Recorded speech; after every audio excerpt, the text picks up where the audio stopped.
За хамар гэдэг үг өмнө нь бид нар эзэгээ нэг дээр үздэг байсан бол шинэ эзэгээ 3 дахь хувилбар дээр бол эзэгээ 4-ийн 26 дахь үг болж орж ирсэн. Биз хамар.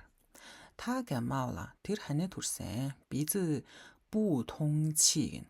За шууд магчлаад орчуулвал агаар нэвтрэхгүй байна гэж н хамраар. Тэгэхээр битүүрэх гэдгийг ингэж хэлдэг байна шүү.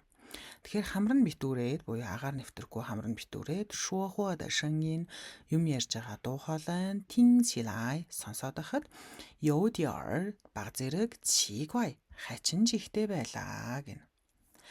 这只狗的鼻子非常灵敏.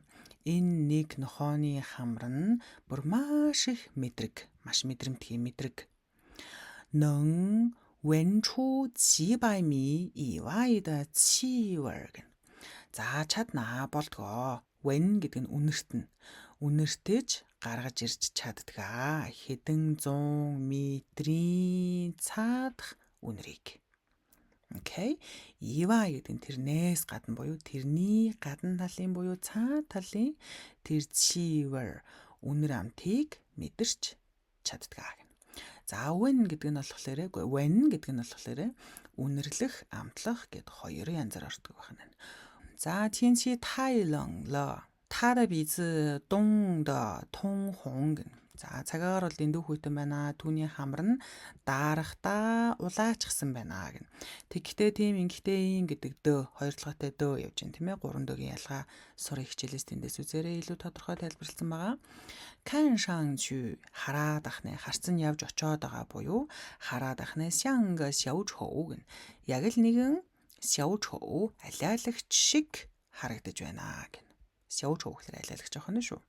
Жинру хуаюан да шихоо гэн. За орон хоёлоо орох гэдэг ханзан.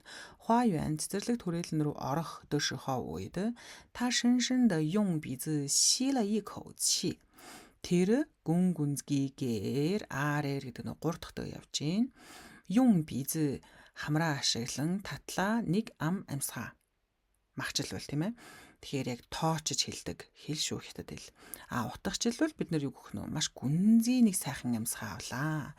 Ганшоужо мэдэрлээ хуадууд сянвэр. Цэцэг дэлбэ гэдэг үг байна. Тэгэхээр цэцэгсийн үнэрийг ганшоужо мэдэрлээ гэн. За өнөөдрийн үгс биз